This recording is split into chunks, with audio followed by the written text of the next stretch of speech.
এটা হচ্ছে যে ভারতের যে ঝর্ণাটা, হ্যাঁ দেখেন খুব সুন্দর একটা ঝর্ণা। আর দুর্ভাগ্যবশত ম্যাপ কেলেঙ্কারিতে পাহাড়গুলা পড়েছে ভারতে। আর যে আমি হাঁটতেছি এগুলো হচ্ছে চুনা পাথরের উপরে একটা ঝর্ণাও দেখতেছেন পাশে। ওরা হচ্ছে এখানকার কিংস পার্টি। তো আজকে এইখানকার কিংস পার্টির সাথে ব্যাপক একটা আলোচনা হবে, এইখানকার বিজনেস নিয়ে একটা ডিল হবে। যেমন ধরেন ওরা কিছুটা লজ্জা পাইতেছে।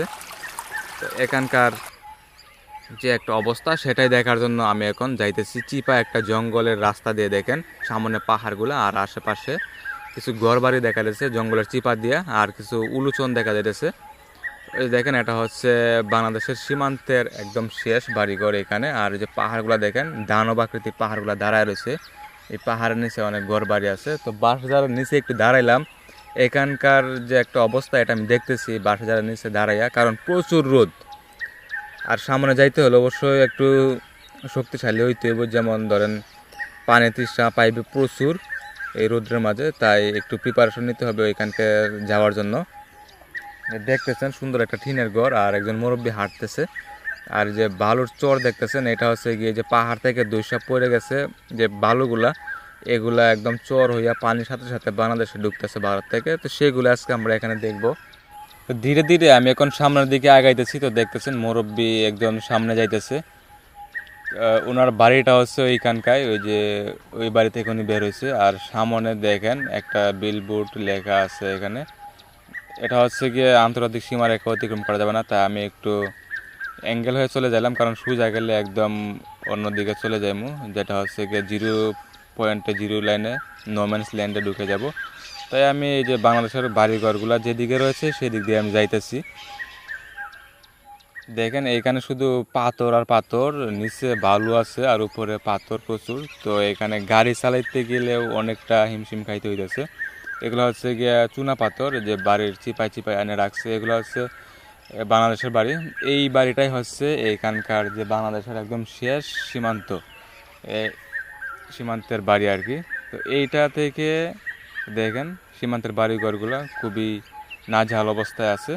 তো অন্যান্য বাড়ির ঘরগুলো আরও অনেক ভালো দেখা যায়, তবে ওরা একটু খুব বিপদ সংকেতে আছে দেখা যাইতেছে। তো এখানে দাঁড়াইলাম, গাড়িটা একটু স্ট্যান্ড করলাম এখানে। এখানকার যে অবস্থাটা দেখেন প্রচুর বাঁশ আর হচ্ছে উলুচন। এখন আমি বাংলাদেশের যে ঘরগুলোর পাশে দাঁড়াইছিলাম, তো এখান থেকে এখন আমি একটু সামনে যাব। তো দেখতেছেন যে বাড়িঘরগুলো, এটা হচ্ছে বাংলাদেশের যে তাহিরপুরের যে চাঁদপুর, এই চাঁদপুরের বর্ডারটা এটা। এইখানটা হচ্ছে একদম শেষ সীমান্ত এলাকা। আমার পেছনে যে পাথরের স্টকগুলো দেখতেছেন এগুলো হচ্ছে চুনা পাথরের স্টক। এইগুলো হচ্ছে গিয়ে ওই যে পাহাড়টা দেখতেছেন আমার পেছনে, এই পাহাড়টা একসময় ঝর্ণাটা ছোটো ছিল, তো বেশি পানি আসার কারণে এটা হচ্ছে ভেঙে গেছে। ভেঙে গিয়ে প্রচুর পরিমাণে ভেঙে একদম বাংলাদেশে ঢুকছে। এগুলা দেখেন প্রচুর পরিমাণে পাথর আসছে, আরও অনেক পাথর ছিল, এগুলো এখান থেকে নিয়ে গেছে। এই যে দেখেন পাহাড়টা খুব সুন্দরভাবে সাজিয়ে আছে প্রকৃতিতে। আর যে পাথরগুলো দেখেন বিভিন্ন ধরনের পাথর আছে এখানে, চুনা পাথর আছে আর বিভিন্ন ধরনের ওয়ালের কাজ করার জন্য, ডালের কাজ করার জন্য বালু পাথর সবগুলো এখানে আছে। এই যে পাহাড় সম্পূর্ণটা এগুলা দিয়েই পাহাড় সাজিয়ে আছে আর কি। তো পাহাড়ের ভেতরে কি আছে এগুলো আমরা দেখতেছি, যে পাহাড় ভেঙে আসার পরে এগুলো আমরা দেখতেছি। তো সামনে দেখেন যে ঝর্ণা থেকে পানি আসতেছে অল্প পরিমাণে, কারণ এবছর বৃষ্টি কম হওয়ার কারণে ঝর্ণা দিয়ে পানি খুব কম আসে, তাই এখানে পানি খুবই কম। আর প্রচুর রোদ থাকার কারণে পানি খুব অল্প সময়ের মধ্যেই একদম শুকিয়ে যায়। তারপর এটা হচ্ছে উঁচু থেকে নিচুর দিকে যাচ্ছে। আমি এখন আছি একদম উঁচু একটা সাইডে, আর পানি যাইতেছে একদম ঢালু সাইডে। এখানে দেখতেছি সামনে কয়েকজন ছোটো ছেলেরা আছে, ওরা এখানকার যে লোকাল, এখানে খেলাধুলা করতেছে। দেখেন ওদের জীবনটা খুবই সুন্দর, যে পাহাড়ের নিচে খুব সুন্দর একটা জীবন কাটায় তারা। তা অনেকটা রোমাঞ্চকর। এখানে ঝর্ণার পানিতে গোসল করে প্রকৃতির সাথে তারা মিলেমিশে একদম একাকার, যেটা হচ্ছে গিয়ে শহরের ভিতরে খুঁজে পাওয়া খুবই কঠিন একটা সময়। দেখেন তারা গোসল করে ওইখানে কাপড়গুলো রোদ্রে দিতেছে। আরও বেশ কয়েকজন ওই যে ভিতরে যে ঝর্ণা ছিল ওই ঝর্ণা থেকে আসতেছে, আর ওরা হচ্ছে কিছুটা লজ্জা পায় আর চেহারা ডাইকে ফলাইতেছে। তোমরা কি অনেক ভিতরে গেছিলা? আমার লয়ে যাইবা? আমি যাইতাম, আইছিলাম, দেখতাম।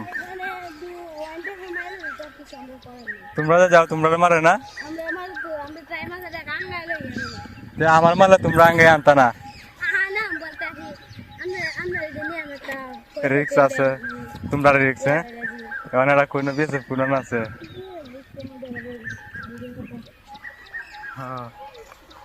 সমস্যা নাই। হ্যাঁ, এইটা কোনো টেনশনই করো না। এটা আমি ঘরের কোনাত বয়ে বয়ে দেখবো।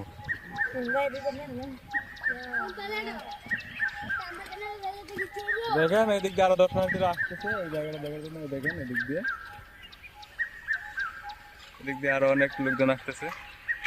তো এদিক দিয়ে মোস্ট একটা সৌন্দর্য হচ্ছে এই যে চাঁদপুর ঝর্ণা, আর এখানকার যে লাইমস্টোন কনক্রিট গুলা, মানে চুনা পাথর গুলা, খুব সুন্দর একটা দৃশ্য। আর এই পাহাড়টা রোদের কারণে তেমন একটা বেশি বাসতেছে না। এদিক দিয়ে আরো পাহাড় আছে দেখেন। সব পাহাড় একই, সব পাহাড় একই। হ্যাঁ, অনেক সুন্দর। বলো বলো তোমাদের পাহাড়, বলো, সমস্যা নেই, বলো। হ্যাঁ, ও ভাই সুজন ভাই, একটা গান বলো শুনি।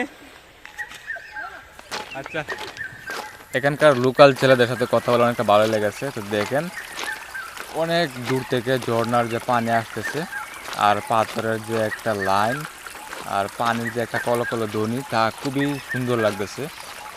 পাথরগুলা খুবই দামি, এগুলা অনেক হাজার হাজার কোটি টাকার পাথর এখানে পড়ে রয়েছে, বালু পাথর। তো এই জায়গায় এসে আমার অনেক ভালো লেগেছে, যেটা বলে প্রকাশ করার মতো না। এখানে বিভিন্ন লোকজন আসে। পেছনের পাহাড়ের ভিউটা দেখেন। আবহাওয়া অনেকটা খারাপ থাকার কারণে তেমন বেশ দেখা যেতেছে না।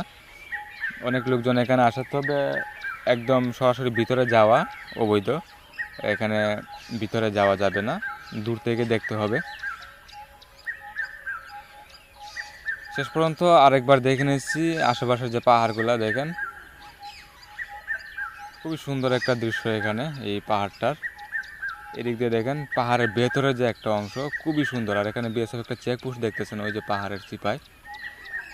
তো সব মিলিয়ে এই জঙ্গলের চিপা দিয়ে এই পাহাড় দেখতে এসে আমার খুবই তৃপ্তি মিটেছে এখানে। আর গরমে অনেকটা ঘেমে গেছি, আর পানির পিপাসা অনেক পেয়েছে, যেটা বলে প্রকাশ করার মতো না। তবে এখানকার যে ঝর্ণার পানিটা সেটা পান করার মতো ছিল না। তো সামনে ভিডিওটি ভালো লাগলে লাইক করবেন এবং কমেন্ট করে জানাবেন আপনার ভিডিওটা কেমন লাগলো, এবং আমাদের চ্যানেলটাকে সাবস্ক্রাইব করবেন। আশা করছি ভালো লেগেছে। ধন্যবাদ।